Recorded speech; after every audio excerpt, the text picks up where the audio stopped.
Amén. Bienvenidos a la casa del Señor. Ok. A ver. Ezequiel 22:30, ¿lo tienen? Pero tenemos que leer un poquito antes para comprender el contexto.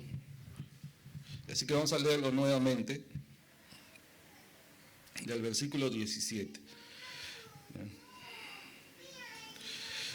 Y hay que leer todo el capítulo en realidad, ¿no? Pero bueno, voy a leer del 17, ponga atención porque esto es muy importante. El tema es: Dios busca solucionadores de crisis. O sea, gente que dé solución a las crisis. Dios busca. ¿Ya? Dios busca. Y con eso vamos a terminar hoy. Dios busca solucionadores de crisis. Versículo 17. Vino a mí palabra de Jehová diciendo: Hijo de hombre, la casa de Israel se me ha convertido en escoria. Todos ellos son bronce y estaño y hierro y plomo en medio del horno, y en escorias de plata se convirtieron. Por tanto, así ha dicho Jehová el Señor: por cuanto todos vosotros os habéis convertido en escorias, o sea, algo que ya no sirve, ya no tiene utilidad, por cuanto todos vosotros os habéis convertido en escorias, por tanto, he aquí que yo os reuniré en medio de Jerusalén, como quien junta plata y bronce y hierro y plomo y estaño en medio del horno para encender fuego en él para fundirlos, así os juntaré en mi furor y en mi ira y os pondré allí y os fundiré. Yo os juntaré y soplaré sobre vosotros en el fuego de mi furor, y en medio de él seréis fundidos. Está hablando del juicio de Dios para su propio pueblo. Como se funde la plata en medio del horno, así seréis fundidos en medio de él, y sabréis que yo, Jehová, habré derramado, ¿qué? Entonces Dios se enoja. Entonces Dios hace juicio con su propio pueblo. Entonces Dios castiga también, según la palabra de Dios, ¿sí o no? Sí, Dios castiga, sí castiga a Dios, ¿verdad? Entonces, y sabréis que yo, Jehová, habré derramado mi enojo sobre vosotros. Aunque son otras personas que están haciendo esto, sin embargo, Dios está diciendo, todo eso que les está pasando, no es porque otras personas abusan de ustedes, etc. No, es porque yo lo estoy permitiendo por causa de vuestros propios pecados. Por cuanto ustedes han acumulado tanta maldad, tanta injusticia, pero tanto, entonces ya también la ira de Dios, el juicio de Dios viene, ¿verdad? Y versículo 21, yo os juntaré y soplaré sobre vosotros en el fuego de mi furor, y en medio de él seréis fundidos. Eso ya leímos, ¿no? 23. Vino a mí palabra de Jehová diciendo: Hijo de hombre, di a ella. ¿Quién es ella? Es la ciudad perdida, la ciudad, aunque era la ciudad santa, la ciudad del gran rey, la ciudad amada y todo, sin embargo en este momento se había convertido en una ciudad llena de inmundicia, llena de maldad, llena de práctica de injusticia e iniquidad, ¿no? Entonces dice: di a ella, tú no eres tierra limpia, y no se refiere solo a Jerusalén, sino a todo Judá como nación. Tú no eres tierra limpia ni rociada con lluvia en el día del furor. Hay conjuración de sus profetas en medio de ella. Como león rugiente que arrebata presa, devoraron almas, tomaron hacienda. ¿Qué están haciendo los profetas? Los hombres de Dios, los llamados a ser voceros, a traer el mensaje de Dios y ellos mismos ser el mensaje, ¿qué están haciendo? En vez de cumplir, ¿verdad?, la asignación de Dios, ¿qué están haciendo? Dice: como león rugiente que arrebata presa, devoraron almas, tomaron haciendas y honra, multiplicaron sus viudas en medio de ella. O sea, hicieron morir a muchos hombres por sus falsas profecías. Sus sacerdotes, ahora otro grupo de ministros, violaron mi ley. Y mi ley significa mi palabra, ¿no? Y contaminaron mis santuarios. Entre lo santo y lo profano no hicieron diferencia. Está hablando de los altares de Dios, ¿no? El altar de Dios fue profanado, que debe guardarse santo, separado, apartado, consagrado para uso exclusivo de Dios. Lo profanaron haciéndolo de uso corriente, común, ¿verdad? Y entre lo santo y lo profano no hicieron diferencia, ni distinguieron entre inmundo y limpio. Y de mis días de reposo, ¿qué es día de reposo? El día de descanso, el día que se dedica para el Señor. Y de mis días de reposo apartaron sus ojos, y yo he sido profanado en medio de ellos. Sus príncipes. Ahora, cuando dice príncipes, se refiere a reyes, príncipes, gobernantes, es decir, la autoridad que gobierna sobre la nación. Ahí entra todo nivel de autoridad. mayor. Sus príncipes en medio de ella, ¿cómo son? Son como lobos que arrebatan presa. O sea, están buscando a quién devorar, a quién sacarle, ¿verdad?, algún provecho. Que arrebatan presa, derramando sangre. O sea, no importa matar, causar muerte, aunque ellos mismos no lo hagan con sus manos, pero sus decisiones, sus acciones causan la muerte de la gente, ¿no? ¿Les suena algo de eso? Cuando hay muerte, cuando hay derramamiento de sangre en una nación, alguien se puede limpiar la mano y decir, yo no lo he matado, no, han sido los policías, pero ¿a quién obedecen los policías? O cuando hay enfrentamiento, ¿no?, y alguien muere, ¿no?, ¿por causa de qué son? De decisiones injustas, acciones injustas, de autoridades que gobiernan la nación. Y de eso está hablando aquí.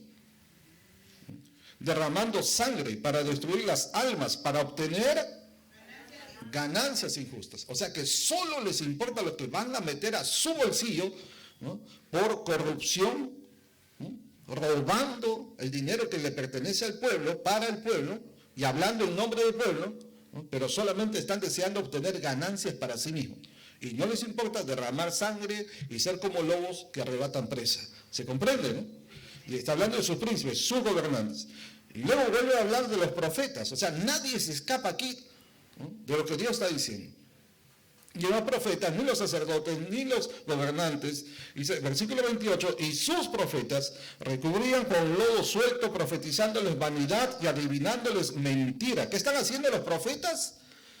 Están profetizando, pero no de parte de Dios, están dando profecías falsas que se inventan de sí mismos, y como no tienen una verdadera revelación, una verdadera palabra de Dios, entonces tienen que inventar, y entonces llegan al extremo de adivinar, ya entran ya a un juego, ¿verdad?, a un extremo donde ya están emparentándose con espíritus de adivinación. La Biblia habla de eso. Hechos 16 habla por nombre específicamente de espíritu de adivinación. Y esto es lo que están haciendo estos profetas. O sea, aquel que pretende ser profeta o aquel que lo es, pero no recibe de Dios, y por querer sacar provecho de alguien, se inventa algo. Cuidado, ¿no? Está entrando en un terreno peligroso de ser usado por espíritus malignos, ¿no? ¿Y cómo dice acá? Profetizándoles vanidad y adivinándoles mentira, diciendo, así ha dicho Jehová el Señor. ¿Y qué pasaba? Y Jehová no había hablado. Pero ellos decían, así dice el Señor. Así ha dicho Jehová el Señor. O sea, eran tan atrevidos, contumaces, irreverentes, sin temor de Dios, que se atrevían a pronunciar el nombre de Dios como para darse autoridad, para darse un respaldo que no tenían de Dios. Y Jehová no había hablado. Versículo 29, y ahora habla del pueblo, ¿no? Porque el pueblo tiene ese problema también, es decir, ellos son los culpables, ¿no? El gobierno, los pastores, los profetas, los ministros, los sacerdotes. Ese es el problema del pueblo. Siempre mira a todos los demás. Todos los demás tienen la culpa menos él, el pueblo. El pueblo es la gente, los habitantes, los ciudadanos, los que pueblan la nación, la ciudad, el pueblo, ¿sí? Pero para el pueblo también Dios le señala. Al pueblo también Dios le dice. Versículo 29, el pueblo de la tierra usaba ¿de qué? De opresión, y cometía robo, al afligido y menesteroso hacía violencia, y al extranjero oprimía sin derecho. Y entonces Dios, después que le enseña a todos, como quien dice, para que nadie se justifique y nadie diga, yo no tengo la culpa, yo no hice nada malo, yo no soy como ellos, yo no soy ladrón. A todos le dice, mira, por si acaso conozco todos tus faltas, tus pecados, todo lo que haces. Porque no hay nada oculto a los ojos de Dios, ¿correcto? ¿Sí? Nada. Entonces, una vez que les señala para que nadie se autoexcuse o se justifique, entonces le dice Dios, como buscando la salida, la solución, que Dios sí sabe cuál es la solución. Entonces, aquí el versículo 30 nos muestra. Dice, y busqué entre ellos, dígame si está esto en plural o en singular. ¿Singular o plural? No, está en singular. Noten. Busqué entre ellos hombre. No dice hombres. Ahora otra vez, ¿singular o plural? Singular. ¿Correcto? O sea, Dios dice uno nada más. Claro, habían miles, millones. Pero Dios dice, basta con uno. Y busqué entre ellos hombre, pero van a ver que no es cualquier hombre, que hiciese vallado y que se pusiese en la brecha delante de mí a favor de la tierra para que yo no la destruyese. O sea, el corazón de Dios no es destruir la ciudad. El corazón de Dios nunca es hacer juicio contra los que hacen maldad. Y no es que Dios no haga juicio y justicia, sino que no es que no quiera hacerlo, porque le da al hombre la oportunidad, ¿no?, de que no reciba el juicio, ¿no? Porque Dios más bien quiere la salvación del pecador, del perdido, ¿sí o no? Dios no quiere que ninguno se pierda, sino que todos procedan al arrepentimiento, ¿no? Pero si el hombre no se arrepiente, pues entonces ya no es culpa de Dios. El hombre ya de por sí, ¿verdad?, es digno no de misericordia, no de salvación, no de perdón, es digno de que se le castigue. Ahí entramos todos. Sin embargo, la misericordia de Dios lo espera. Con amor eterno te he amado y por eso te extendí, te prolongué mi misericordia. Otra traducción dice, te soporté con misericordia. O sea, como dice, te aguanté, te soporté. Pero nada. Hombre que hiciese vallado, busqué entre ellos, y que se pusiese en la brecha delante de mí a favor de la tierra para que yo no la destruyese. ¿Y cuál fue el resultado de su búsqueda? Dice, y no lo hallé. Solo uno estaba buscando.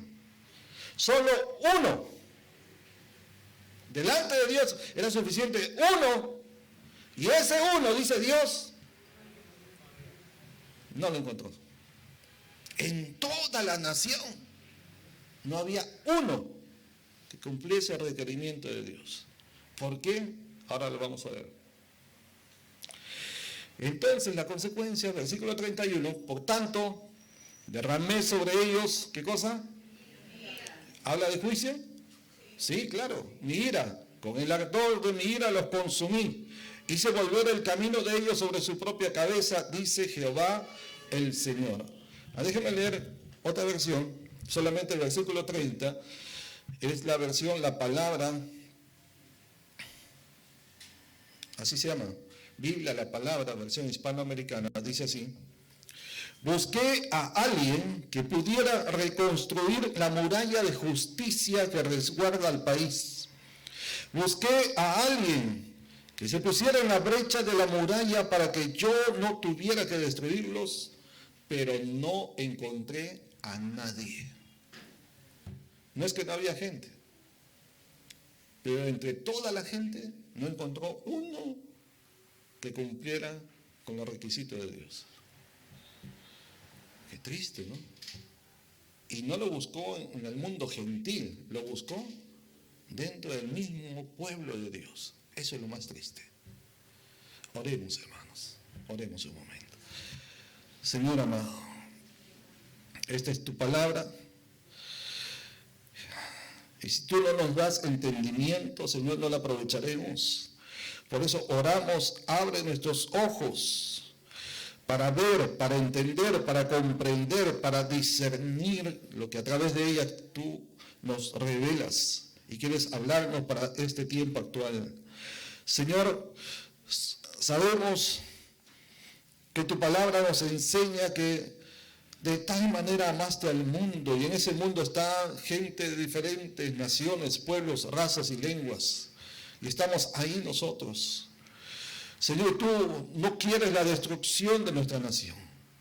Tú realmente, Señor, Padre, tu palabra dice que bendita la nación cuyo Dios es Jehová, y cuyo pueblo Dios escogió como heredad. Señor, pero creo que nos corresponde a nosotros, tu pueblo, tu iglesia, tus hijos. Somos nosotros, Padre Santo, los culpables, o somos nosotros los que causemos, Señor, que venga tu justicia o venga tu gracia sobre nosotros. Danos entendimiento en esta palabra y también haznos ver cuál es la parte de culpa que tenemos y cuál es la parte que nos corresponde, que podemos hacer, que podemos hacer. De no quedarnos solo mirando lo que otros hacen. Mientras otros tratan de defender el país, están de alguna manera luchando por el país, por nuestra nación. Y hay gente que ni te conoce y que anda en sus propios pecados e inmoralidades. Pero tu pueblo muchas veces solo está mirando, solo está observando, solo está a la expectativa de ver qué hacen otros.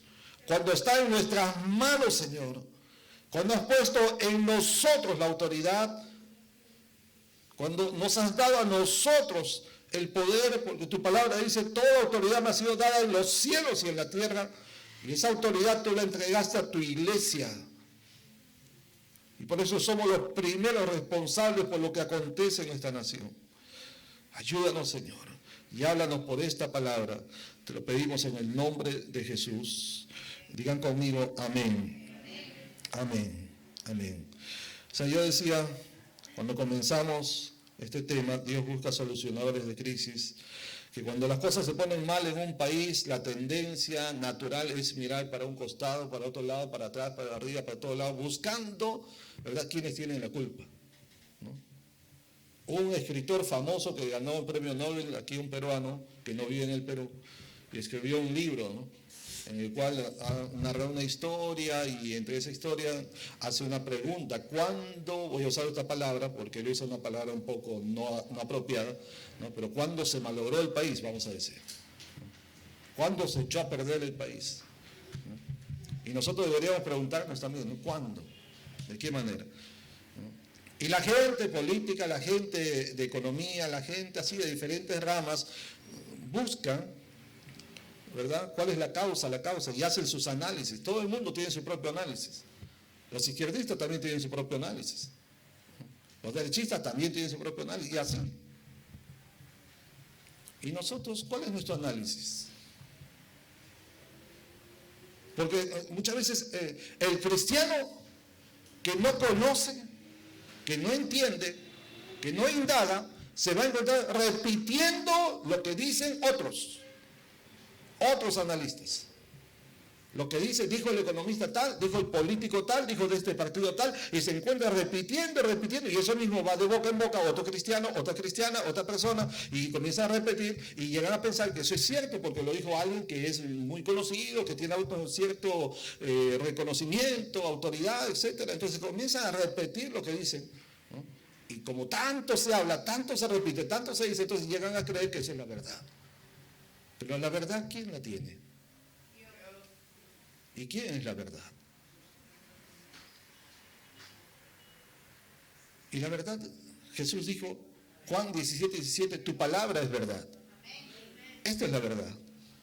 Y si yo me encuentro repitiendo lo que dice este periódico, o estas noticias, o este analista, este periodista, etc., entonces voy a repetir lo que ellos dicen, lo que en su criterio, ¿verdad?, bueno, malo, como sea, pero en su criterio ellos dicen. Pero si yo voy a la palabra, yo voy a encontrar los principios que me van a revelar de dónde vienen y por qué suceden las cosas. Entonces, mi labor como pastor y maestro de la palabra es eso. Es buscar en la palabra, no en los políticos, no en las noticias. ¿Me estoy explicando? Entonces, ¿qué es lo que la Biblia me enseña? ¿Qué es lo que la Biblia, que es inalterable, que es inerrante, es decir, no tiene ningún error, me muestra, me revela, me dice cuál es el origen del mal en una sociedad? Y este capítulo que hemos leído, este capítulo 22, está hablando precisamente de un tiempo en el pueblo de Dios, en la nación, ¿verdad? La ciudad de Jerusalén, Judá como nación, que están pasando una época de crisis nacional. Crisis espiritual, crisis moral, crisis de autoridad, crisis económica también, porque parecía que todo estaba bien, pero usted sabe, el pecado y la inmoralidad nunca puede traer prosperidad, más bien daña, porque la corrupción daña, roba, corrompe, corroe todo, ¿no? Y poco a poco parece que hay dinero, parece que hay plata, pero por debajo se está carcomiendo todo, ¿no? Entonces, este pasaje para mí es vital para entender el tiempo que estamos viviendo hoy como nación. Y este pasaje también nos muestra cuál es la solución para el problema, para la crisis de nuestra nación. Y rápidamente, un recuento rápido, hablamos de cómo Dios antes de hacer juicio y justicia, le muestra al pueblo, les habla, aunque ellos deberían estar conscientes, pero como es el hombre que se hace el loco, ¿no? Así decimos, ¿no? Se hace el ruso, se hace el sueco, se hace, o sea, usted agarra a un ladrón y dice, yo no robé, yo estaba de paso nomás, dice, no, yo no sé, pero si hay grabaciones, no, es que me demuestren, a ver, hasta que yo no vea, pero sabe que ha robado, sabe que ha hecho, pero, o sea, el hombre es así, ¿no? El hombre y la mujer, ¿no? El ser humano, es así. Quiere que le hagan ver sus pecados, quiere que le saquen el videíto, ¿no? Que le saquen, si no, sí. ¿Ve? Entonces Dios le dice, está bien, entonces te voy a decir, y le comienza a señalar.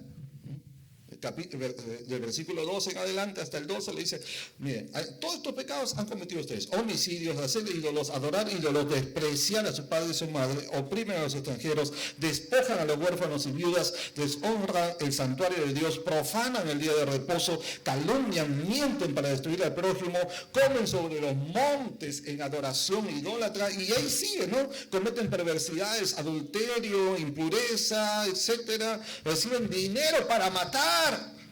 Eso se llama sicariato, ¿no? O sea, hasta en el pueblo de Dios ya estaba eso, ya. Sicarios dentro del pueblo de Dios.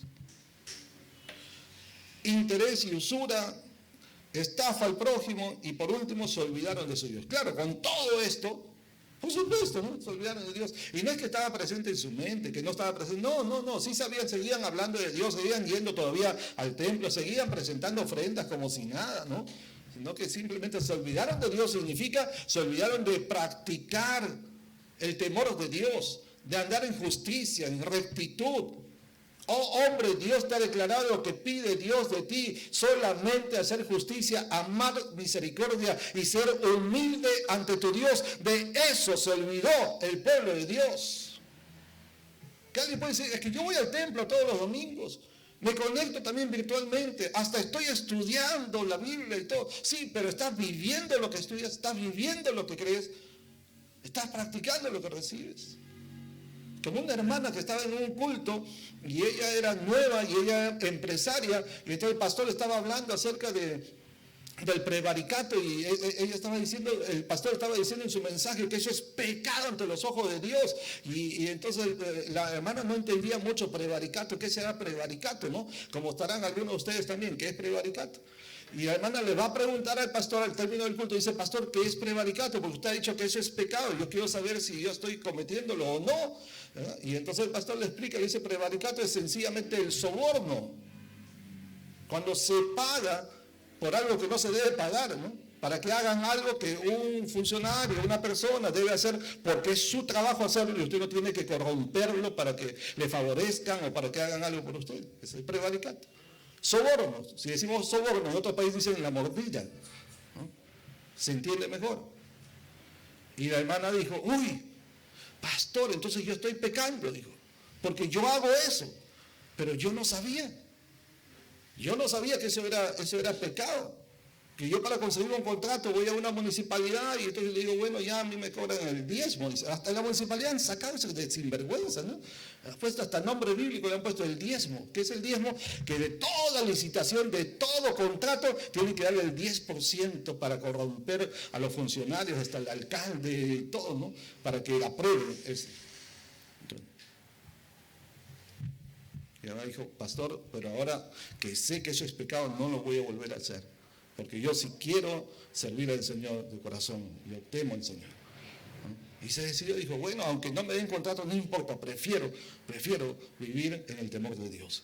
Eso es lo que nos toca hacer. Pero ese temor se ha perdido en el pueblo de Dios. Porque usted va y pasa, está en una esquina donde hay un semáforo en rojo de día y de noche, ¿no? Y está en el rojo, y pasan las combis, pasan los taxistas, pasan los buses, y por ahí pasa un auto o una camioneta ahí. Y atrás, está rojo, y atrás dice, ¿verdad? Cristo te ama, ¿verdad? Prepárate. Y está dando testimonio, ¿no? Y se pasa el rojo.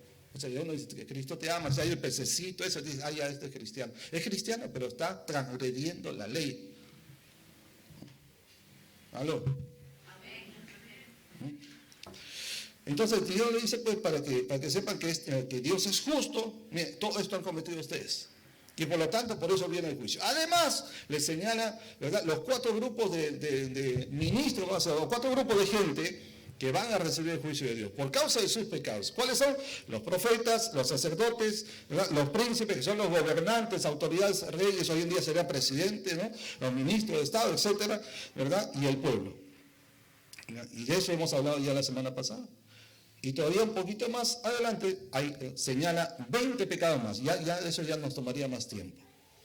20 pecados más. 20 anterior, o sea, nadie se libra. Dios conoce al detalle cada cosa que hacemos. Entonces, aquí una breve pausa para preguntar, y eso va para mí también. ¿Habrá algo de lo que se señala aquí en este capítulo 22 que yo he cometido? Si usted mientras me va escuchando va mirando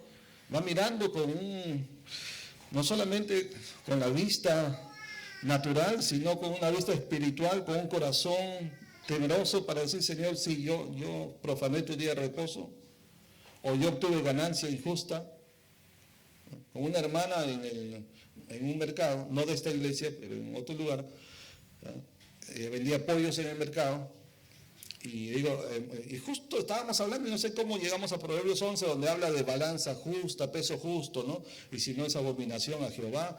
Y entonces, y yo le digo, hermana, ¿y su balanza está bien? Y ella agachó la cabeza y ya, pues usted sabe, ¿no? Pero, pastor, me dice, es que en este mercado todos, no hay ni una sola balanza, pastor, ni uno, todos se engañan, todos roban acá. O sea, ¿qué me está diciendo ella? Como todos lo hacen, es normal, entre comillas, ¿no? Por supuesto que no es normal, pero entre comillas es normal. O sea, el hecho que todos lo hagan hace como que se valide el mal, la práctica del mal. Así es. O sea, porque todos se portan mal, todos se tienen que portar mal. Si todos mienten, todos deben mentir. Así es. Si todos dan una mordida, todos dan un soborno, todos tienen que ser. Por supuesto que no. Hace unos días yo estaba viendo en YouTube, de vez en cuando me doy una vueltita ahí, hay un youtuber bien conocido que empieza con Luis y luego dice Comunica, ¿no?, y que viaja por varios países, más o menos se imaginan quién, ¿no? ¿Ya? Vale, me están haciendo así, que hasta hermanos mayores quiere decir que lo ven. Ya, entonces, sí, es famoso, es muy conocido, ¿no? Millones de personas lo ven, ¿verdad? Y entonces, a mí también me llama la atención, veo, porque como misionero, pues él va a naciones y a mí me interesa, ¿no? Cómo están esas culturas, esas naciones. Y hace poquito nomás salió uno donde él apenas estaba comenzando a hablar en su video ya. Y dijo una palabrota, pero así en público, y la palabrota sin ¿cómo se llama?, sin ponerle un sonidito así como para ocultarlo, lo dijo, sin tapujos, abiertamente. Y después que dijo esa palabrota, entonces él sonrió y dijo, bueno, es que aquí es imposible no decirlo porque todo el mundo en este lugar habla esa palabra. Es tan común que a uno ya se le hace parte de la forma de hablar aquí. O sea, ¿qué está diciendo? Como todo el mundo habla, así es una tremenda lesura, una vulgaridad bien fuerte, ¿no? Bien fuerte, y lo dijo sin tapujos, no lo ocultó, ¿no? Dijo, como todo el mundo lo habla, ya pues, hay que hablar porque todo el mundo lo habla. Así es, hermano. O sea, usted llega a un lugar donde todos están pecando, todos están haciendo inmoralidades, injusticia y todo lo demás. Entonces uno tiene que hacerlo porque así es, a la tierra que vieres, ¿cómo es? A la tierra que fueres, haz lo que vieres. Así dice la palabra del Señor. ¿Así dice la palabra de Dios? No, hermanos. Eso no es Biblia. Ese es el mundo. Y hay gente que se guía por refranes del mundo, conocen más los dichos, los refranes más que la palabra, y se guían más por esas cosas. Y este es un varón, un youtuber que es muy influyente. Entonces imagínense cuánto muchachas ya influye a que hablen así también, ¿no? En ese lenguaje. Entonces, esto es lo que estaba pasando acá. Todo el pueblo, toda la gente se había corrompido tanto que ya era normal pecar. Era normal, más bien era anormal encontrar a un hombre justo. Era normal encontrar a alguien temeroso de Dios. Era anormal, medio extraterrestre, encontrar a alguien que viviera en integridad. Como hoy en día, ¿no? Una chica jovencita llegó a un programa allá en Europa, un programa, ¿verdad? Un programa de esos, no es reality, pero un asunto así que se ve muy popular, ¿no? Y entonces, y ella, cuando le estaban preguntando, ella dijo que era virgen. Y todo el público se rió. Se rieron de ella en su cara, la humillaron, la avergonzaron porque dijo que era virgen y quería mantenerse virgen. Y a todos les dio risa. Y ponían los rostros, las cámaras captaban los rostros, especialmente de muchachos que conversando, hablando y señalando, se reían como si fuese algo anormal. O sea, era más normal perder la virginidad que mantenerse pura como persona, ¿no? Ante Dios y para guardarse. Ese es el mundo de hoy, hermanos. ¿Aló? Bueno, así está el mundo. Y así está la nación. Y el pueblo de Dios viviendo en medio de un mundo tan corrompido. ¿De quién es la culpa? ¿Del mundo? Si el pueblo se corrompe, ¿de quién es la culpa? De tanto pecado, de tanta maldad, de tanta tecnología. El diablo ha hecho tan fácil pecar que el culpable es el diablo. ¿Cuántos dicen amén? ¿No? Entonces, ¿quién es el culpable? ¿Quién es el culpable? Cada uno de nosotros. ¿Se dan cuenta cómo dicen el pueblo, no dice yo? ¿Se dan cuenta? Es fácil decir de otros. Es que esa es la mentalidad. Siempre se habla en general, ¿no? Pero no se habla de manera personal. Yo soy responsable de mí mismo. Individualmente delante de Dios, soy responsable. No importa el mundo en que vivo, no importa cuánta inmoralidad y corrupción y maldad haya en el mundo.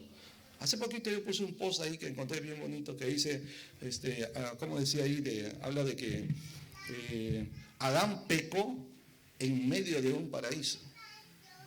Y Jesús se guardó íntegro en medio de un desierto, en la tentación. Dios le puso a Adán en el paraíso, tenía todo lo que no, y aún así pecó. Y en el desierto más seco, árido, caliente, el Señor fue probado, fue tentado y no pecó. O sea, no hay excusa como pueblo del Señor. Si peco, es mi responsabilidad, es su responsabilidad. No le eche la culpa a otros. No diga más por culpa de él, por culpa de ella, por su culpa y por su gran culpa. No. Soy responsable. Alguien me puede haber hecho daño, alguien me puede haber hablado, lo que quieras. Pero las decisiones que tomes a raíz de lo que te hayan hecho es tu culpa. Y las consecuencias también. ¿Estamos? ¿Estamos, hermano? Ya. Ahora vamos otra vez al versículo 22, capítulo 22, versículo 30. Y entremos ya. Les digo 4 cosas en este versículo. Y busqué entre ellos. ¿Quiénes son ellos? Aquí sí es el pueblo, toda la nación. Y busqué entre ellos hombre que hiciese vallado y que se pusiese en la brecha delante de mí a favor de la tierra para que yo no la destruyese, y no lo hallé. Lo primero que a mí me llama la atención enormemente es que cuando acá dice busqué, o sea, nos dice que Dios busca. A ver, dígalo por favor, Dios busca. Eso a mí me sorprende enormemente. ¿Cómo es que el Dios que todo lo conoce, que todo lo sabe, que nada se le escapa en ningún detalle, sin embargo dice Dios busca? Porque usted busca algo que quiere encontrar o algo que se le ha perdido, ¿cierto? ¿No? Pero a Dios ¿se le puede perder algo? Dios no tiene capacidad de encontrar algo. Pero acá dice Dios busca. ¿Y por qué busca a Dios? ¿Y qué es lo que busca Dios? Pero me llama la atención que diga que Dios busca. Dios Dios mismo en persona, no dice que Dios mandó un ángel a buscar, dice que Él mismo está buscando. Y no nos debe sorprender porque usted ve en Juan 4, 23, 24 que Dios busca adoradores, ¿no? Y vamos a encontrar en algunos pasajes así, Dios busca, Dios mismo en persona, Él busca. Amén. Y Dios busca porque Dios necesita personas. Y hablando ya en el contexto, ¿no? El contexto de aquí. Personas que ayuden a solucionar la crisis. Dios sí se da cuenta de lo que está aconteciendo. Dios sí ve toda la maldad, toda la injusticia y todo el daño que está causando a la población, a la gente. Cuando usted ve a la gente llorando porque dice, ya no me alcanza y no puedo comprar, no tengo que darle de comer a mis hijos. La gente que llora de frustración, de impotencia. Conmigo quizás nosotros no, como pueblo de Dios, no nos falta la gracia de Dios un pan. Pero en este momento hay gente llorando amargamente, con impotencia, con frustración, con sed de violencia, de hacer justicia por sus propias manos.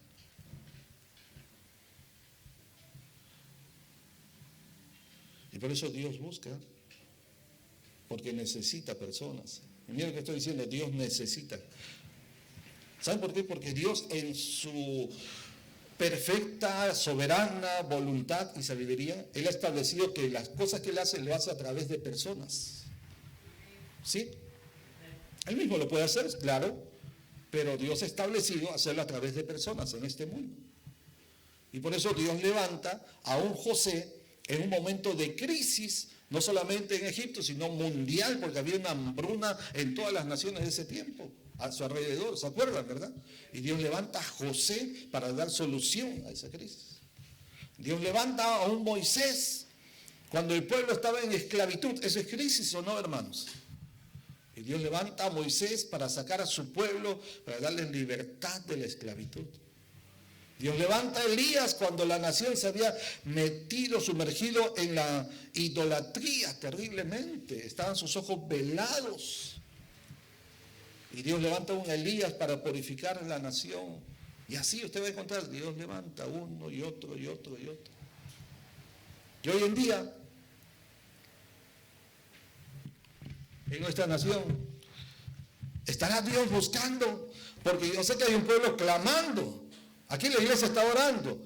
Y hay una cantidad de iglesias, hay una cantidad de hermanos, hay una cantidad de ministros que están orando por nuestra nación. Y la oración llega a Dios.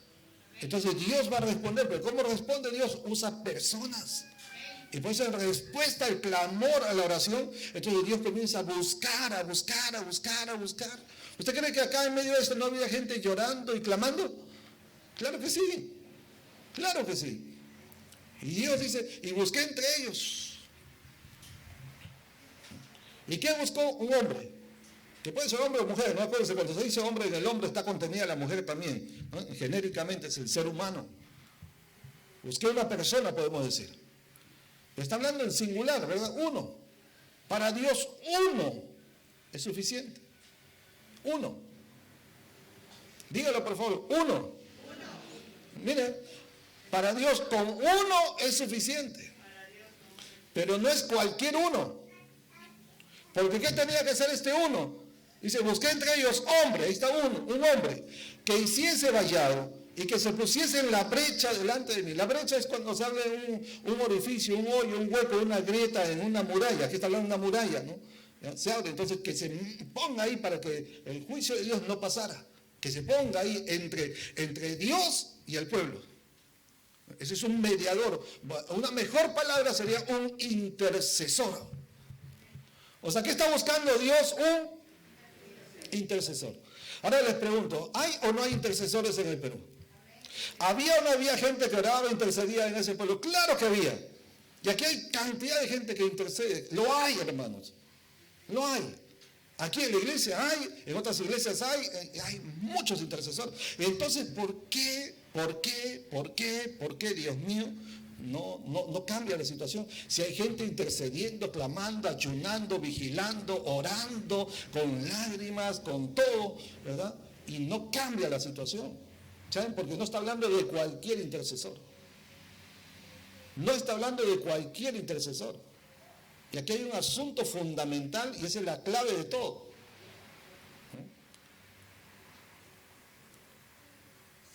El problema principal de esta nación, pueblo de Dios, es que no había ni un solo justo. Miren lo que estoy diciendo. No había ni un solo justo. Todos se habían corrompido completamente. Por eso es que su intercesión, su oración no servía de nada.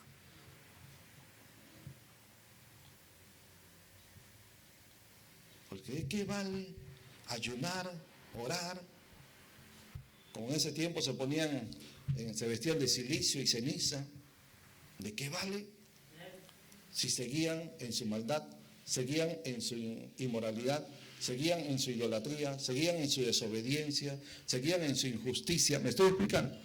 O sea, para Dios no vale de nada. Aunque hicieran 40 días de ayuno y oración, no servía de nada delante de Dios. Noten que ahí no dice busqué hombres, no dice busqué hombre. Usted sabe que la Biblia dice, lo han leído, ¿no? En Santiago 5, 16 en adelante dice que la oración eficaz de los justos puede mucho. ¿Cuántos dicen amén? No dice así. El justo, del justo. O sea, está hablando en singular. ¿Se dan cuenta? No dice de los justos. Dice del justo. O sea, otra vez, uno. Uno, para Dios, uno. La oración eficaz del justo puede mucho. Y otra traducción dice, mueve la mano poderosa de Dios. Mueve la mano poderosa de Dios. Un justo nada más. Y eso nos hace recordar como Abraham en los tiempos de Sodoma y Gomorra, ¿se acuerdan? Cuando el Señor le habló que había descendido para ver si la maldad de esa nación había llegado hasta el extremo, ¿se acuerdan? ¿No? Viene donde Abraham y Abraham comienza a interceder, Señor, pero destruirás toda la nación, toda la gente. Si hubiesen ahí 50 justos, el Señor, el juez justo de toda la tierra, destruirá todo juntamente con los justos. El Señor dice, si hay 50 justos, no lo destruiré. Y Abraham sabía que no había esos 50 justos. Y comienza a negociar con Dios, interceder. Eso es el intercedor, clama, clama, clama, no se rinde. Y Señor, quizás de los 50 falten 5. Dice, bueno, por amor a los 45 no los destruiré. Pero Señor, quizás no hayan 45, seguramente pueden haber 40. Por los 40 no lo destruiré. Y va así, rebajando, hasta que llega a 10. No había ni siquiera 10 justos en esa tierra. Y por eso Dios tuvo que destruir. ¿Y qué va a pasar en nuestro país? ¿Qué pasó en esta nación? ¿Qué pasó? La historia dice que sí vino la ira de Dios, sí vino el justo juicio de Dios, sí vino. No porque Dios es malo, ¿no?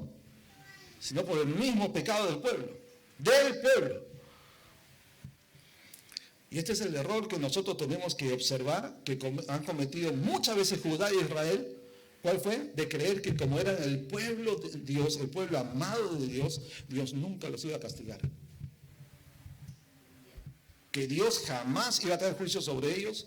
Ese tremendo error les pasó una y otra vez. De creer que como son su pueblo escogido, pueblo amado, pueblo querido, pueblo bendito, Dios no los podía castigar, no lo iba a hacer, que jamás. Es como que alguien se ponga a pensar, no, pues que yo soy hijo de Dios, a mí no me va a pasar nada. Yo soy su hija, a mí no me va a suceder nada. O sea, entonces puede seguir en cualquier tipo de pecado, ¿verdad? Y creer que no le va a pasar nada. Pregunto, ¿así será? ¿No le va a pasar nada? Y porque no le pasa nada en la primera, en la segunda, en la tercera, en la 50, ¿nunca le va a pasar nada? La Biblia, la historia y la experiencia nos enseñan de que sí, en su momento llega el juicio de Dios. El asunto es que nadie sabe en qué momento Dios va a actuar. Nadie sabe. Nadie sabe. Entonces ya como nación, cuando persiste la práctica del pecado, maldad, corrupción, inmoralidad, injusticia, iniquidad, idolatría, etc., persiste y nadie hace nada, entonces todo seguirá igual, ¿no? Va a ir de mal en peor, pero no solamente eso, sino que en algún momento el juicio de Dios viene.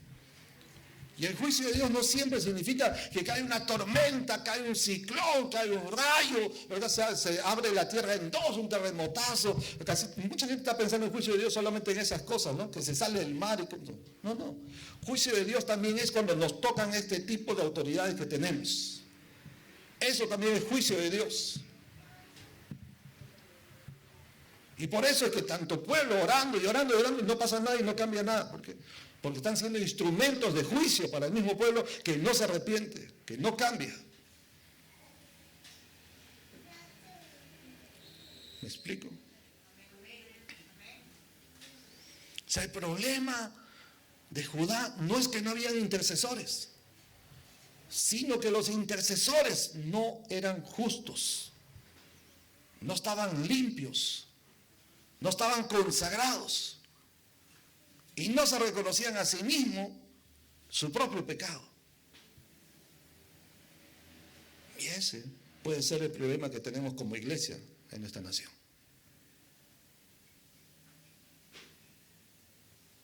Hasta que no nos miremos a nosotros mismos y digan, Señor, en humildad nos examinamos, este es mi pecado. Ya no es ni siquiera decirle, Señor, muéstrame cuál. No, uno. Conscientemente. El Señor, este es mi pecado, yo he fallado en esto. Uno por uno. Cada uno. Voy a mi trabajo. ¿El trabajo cuántas horas son? Normalmente 8 horas, ¿no? ¿Sí? Estamos hablando de cristianos, ¿no? 8 horas de trabajo. Pero si pasas 1 hora en el baño, otra hora con tu celular, dentro del horario de trabajo. Otra hora te das una vueltita. No trabajas las 8 horas. ¿Qué estás haciendo? No me digas que está dando mal testimonio, eso ya se sabe. Está pecando porque está robando del tiempo que le están pagando. Está engañando a su empleador. Así no lo vean. Es pecado. Cuando se llevan cosas del trabajo porque dice sobra, nadie se da cuenta, además todos se llevan, ¿no? Yo soy el único tonto que no me llevo nada. ¿Sí? No, usted es el santo, usted es el Hijo de Dios, usted es el que está dando testimonio como luz y sal de la tierra. ¿No? Una vez me quedé en la casa de un hermano que me pidió que me quedara en su casa y él había dejado a la cocinera que cocine, le había dejado toda la provisión lista. Yo no sabía. Y como no veía nada de comida, pues me iba a comer y pagaba de mi bolsillo, porque era un amigo, y dije, por amor de mi amigo, le voy a hacer el servicio. Pero él había pagado una cocinera para que me cocinara todos los días. Cristiana.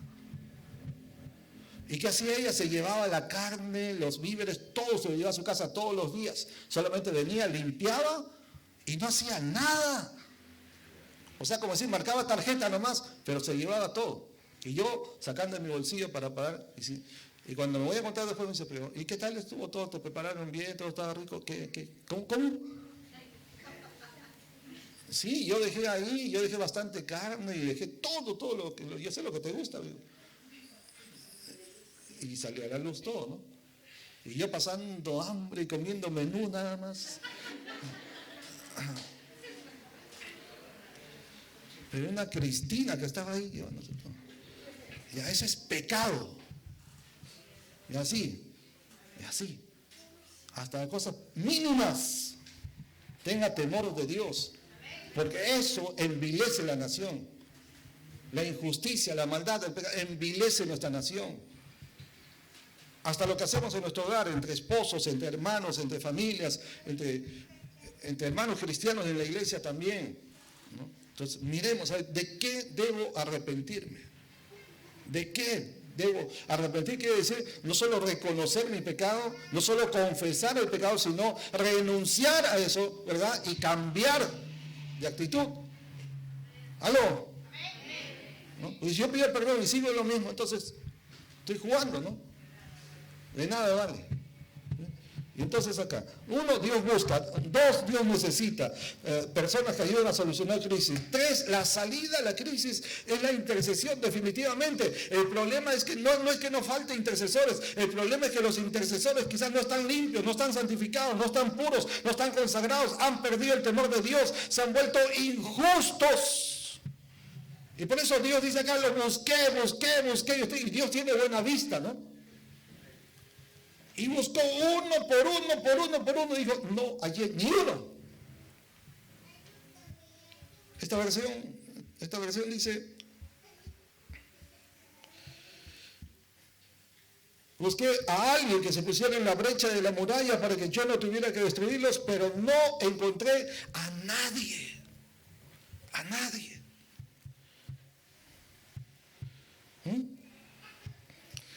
O sea, en el tiempo de Ezequiel, Dios no pudo encontrar ni un solo hombre justo. Ni uno solo. Qué tristeza, ¿no?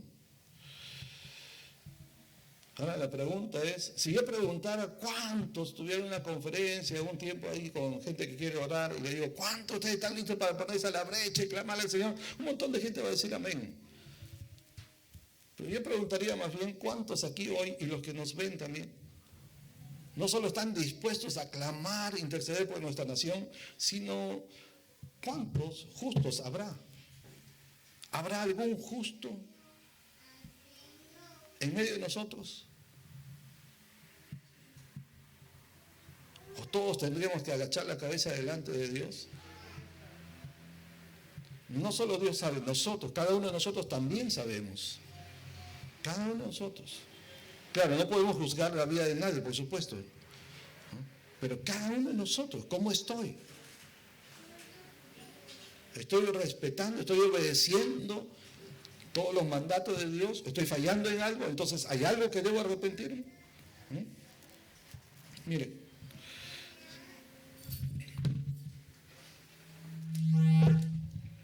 Yo compré esto hace poco. ¿Sabe que hice un viaje hace poquito, no? Hice un viaje hace poquito aquí al país del norte y vi en una tienda, esto está bien bonito. ¿Saben qué es? Linterna, no es linterna. A ver, ¿qué es? Vitaminas, ahorita vamos a ver, perfume, parlante, no, pilas, para USB. La hermana Rosita se dio cuenta, desodorante, es un desodorante. Y yo cuando lo vi, dije, está bien bonito, ¿sí o no? Atractivo, ¿no? Y lo miré y dije, wow, este desodorante, wow, si yo me echo esto, ahí sí la pastora sí cae de... De verdad, o sea, lo digo en serio, yo pensé eso. O sea, si este yo le compro, y este cuesta un poquito más porque es especial, ¿no? Con esto sí la pastora sí ya... Y yo vine todo contento y me puse pues sin decirle nada, ¿no? No le dije, me he comprado esto, no, nada, pero de verdad tiene un aroma bien chévere. Y entonces, acá y acá. Y después, ya no en el momento, yo, ¿sientes algo? Y ella sí tiene bien afinado. Nada, pues no pasaba nada. Que nada, no siento nada. Y yo me voy así a escondido nomás otra vez, ¿no? Y otra vez un montón, así, un montón. Bastante. Y otra vez, nada. Segundo día, nada. Tercer día, sí, ahora sí, bueno. Creo que tienes que ir a bañarte, me dice. Y yo, no, pero si estoy bañado. No, sí, pero ¿saben qué pasaba?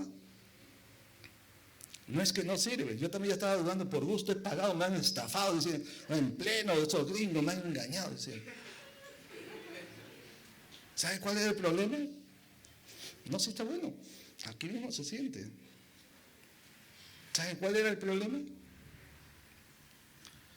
No se nota, ni yo mismo me había dado cuenta, no se nota, pero había un problema. No es que no tenía efecto, sino que tenía una tapita acá. Miren. ¿Lo ven ahí? Ni yo me había dado cuenta. No se nota. Con razón, pues, no salía nada. No salía nada. Claro, yo 3 días echando y no me echaba nada. Pues ya después de 3 días, ya imagínense.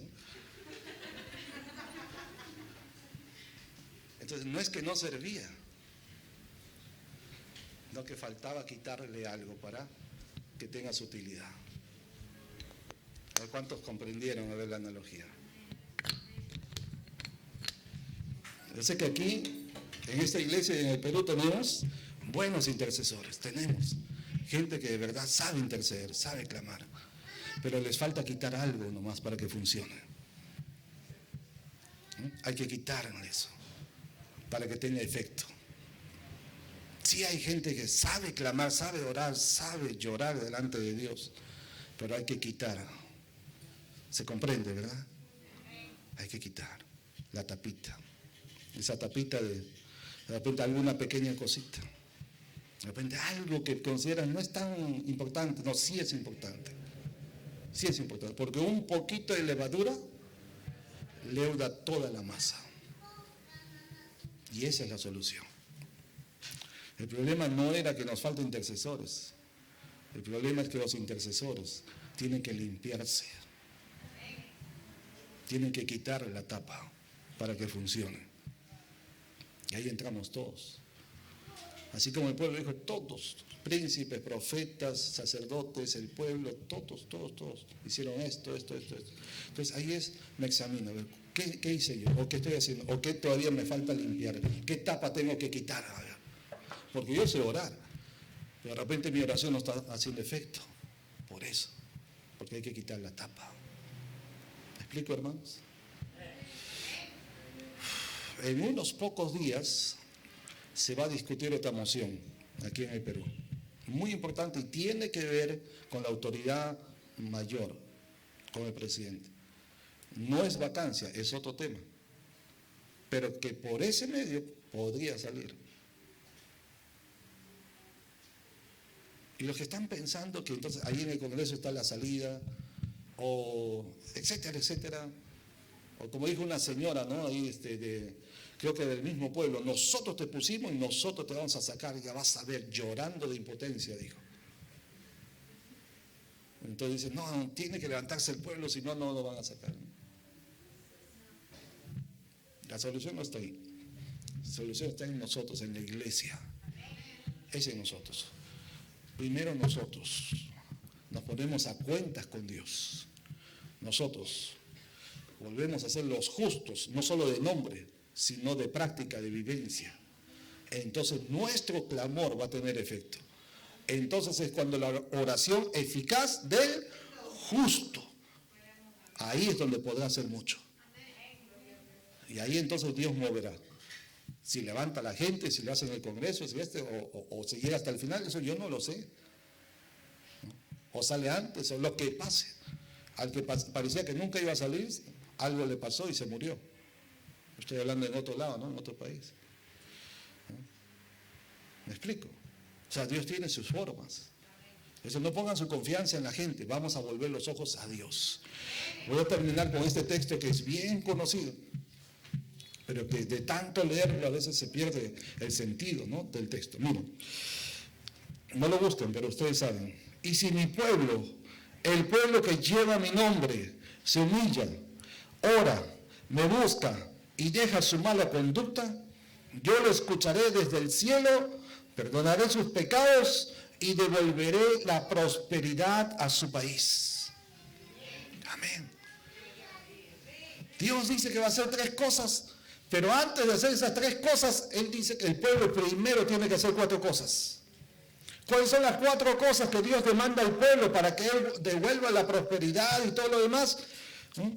4 cosas que Dios pide al pueblo. Si mi pueblo, eso es condicional, sí. Si mi pueblo, el pueblo que lleva mi nombre, número 1 dice, se humilla. O sea, ser humilde para reconocer, sí Señor, yo y mi casa hemos pecado, yo y mi nación todos hemos pecado. Sí Señor, esta es mi culpa, esta es mi responsabilidad, esto es lo que yo he cometido, esto Señor lo que yo ahora decido abandonar. Si se humilla, entonces después de humillarme, después de confesar, después de hacerlo de corazón, entonces ora. O sea, antes de orar hay que humillarse, porque de corazón contrito y humillado Dios no despreciará. Si se humilla, número 1. 2, si ora, entonces oramos. Ahí oramos con mayúsculas. Ahí oramos con fuerza. Ahí oramos con autoridad. Ahí oramos con valentía. Ahí oramos con confianza porque sabemos que ahí sí Dios nos va a escuchar. Número 3, me busca. Me busca significa buscarle persistentemente. No de un día, no de un momento, no de un ayuno de un día, no. Es constante, constante, constante, constante. Quiere decir, me sigue buscando hasta que yo responda. Eso es lo que quiere decir. Continuamos orando, continuamos clamando como la viuda y el juez injusto que todos los días, hazme justicia, hazme justicia, hazme justicia, hazme justicia. ¿Verdad? Y el Señor Jesús refirió esa parábola que está en Lucas 18 sobre la necesidad de orar siempre y no desmayar. Así dijo el Señor. Y expresó que la oración es una necesidad, la necesidad de orar siempre y no desmayar. Es decir, con persistencia, con perseverancia. ¿No? Número 3, me busca. Y número 4 dice, y deja su mala conducta. ¿Qué significa dejar su mala conducta? Significa arrepentimiento, significa cambio, significa abandonar el pecado. ¿Estamos? Esas 4 cosas es lo que Dios pide. Se humilla, ora, le busca persistentemente y cambia, se arrepiente. ¿Sí? Entonces Dios va a hacer 3 cosas. Número 1 dice, yo lo escucharé. O sea, Dios garantiza que Él va a escuchar nuestro clamor, nuestra intercesión. Número 2, perdonaré sus pecados. ¿Será importante eso, hermanos? Porque el pecado separa, ¿no? el hombre y Dios. Pero a la vez también el pecado corta la bendición. Por eso nuestro país pues ha estado yendo bien, ¿no? No es que ya éramos ricos, no, pero ya estábamos bien, ya por lo menos uno podía vivir con del sueldo, vivir tranquilo, la gente salía a comer, todos los domingos los restaurantes estaban llenos, ¿sí o no, hermanos? Se hacía cola se hacía enormes, de 1 a 2 cuadras para ir a comer con la familia, ¿sí o no, hermanos? Hoy en día, mi hermana trabaja en un restaurante, ¿no? ¿Está lleno el local? No, está vacío, ¿no? Hay que buscar, llamar a la gente más bien. Ya no está como estaba. Entonces, eso es un signo, nos está diciendo cómo está la situación. ¿Ven? Porque ya no alcanza. ¿Ven? Entonces, pero dice Dios, perdonaré sus pecados. Y número 3, le devolveré la prosperidad a su país. ¿Cuántos quieren eso?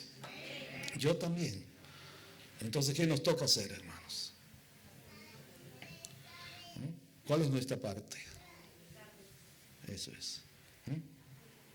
Purificarnos, ¿no? Ser los justos que Dios nos ha hecho, pero vivir como justos, pues. Amar la justicia, practicar la justicia, ser honestos en todo, ser íntegros. ¿Aló? ¿Estamos? Amén. ¿Qué tal si nos ponemos de pie en este momento para orar?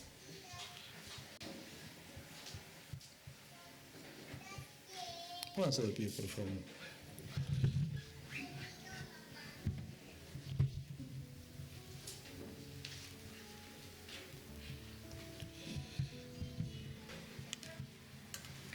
A ver, ¿podrían levantar sus manos ahora?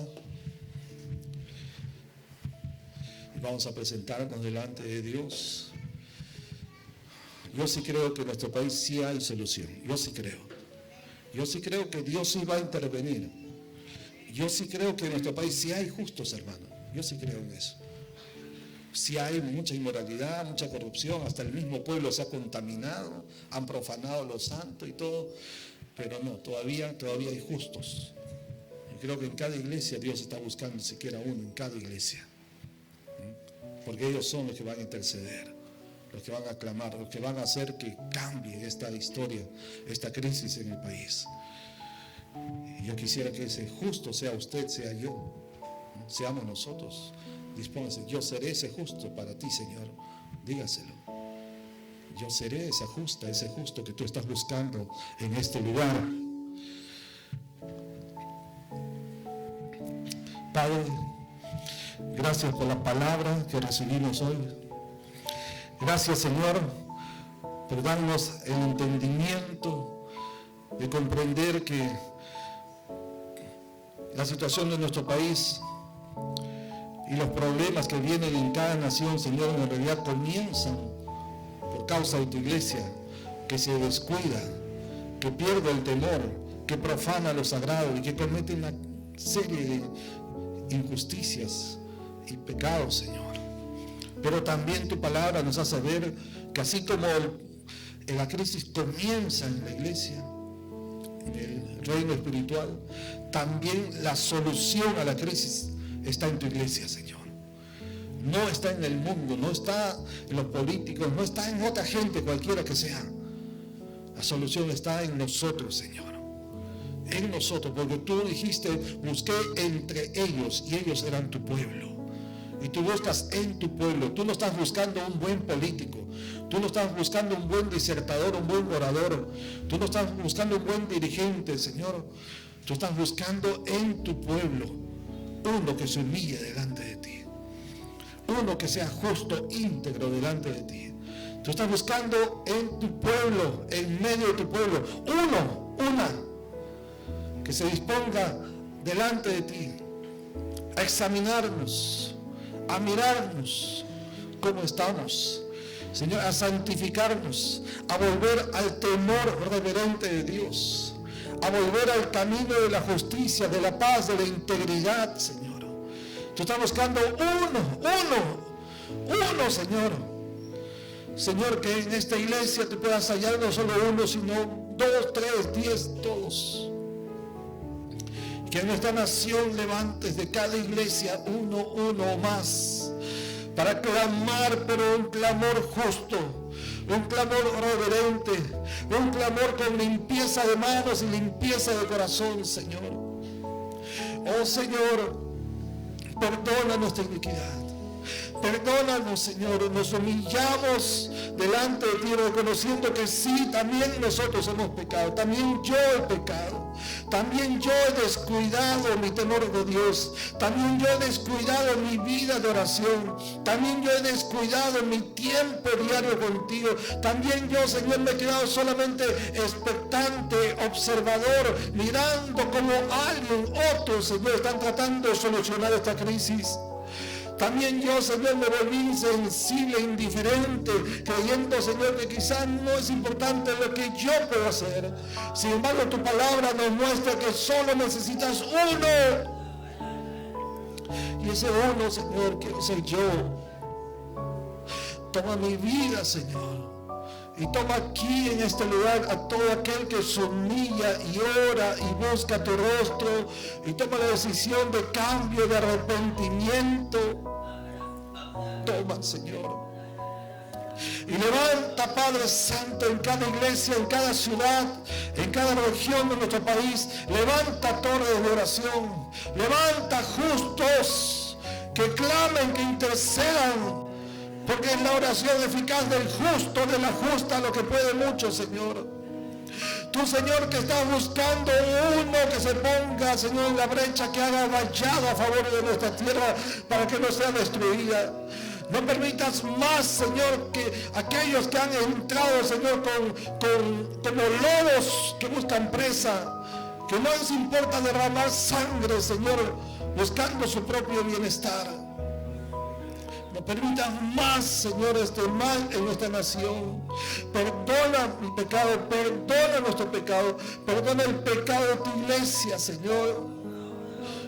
Perdona el pecado de tus sacerdotes, tus profetas, tus ministros, tus pastores.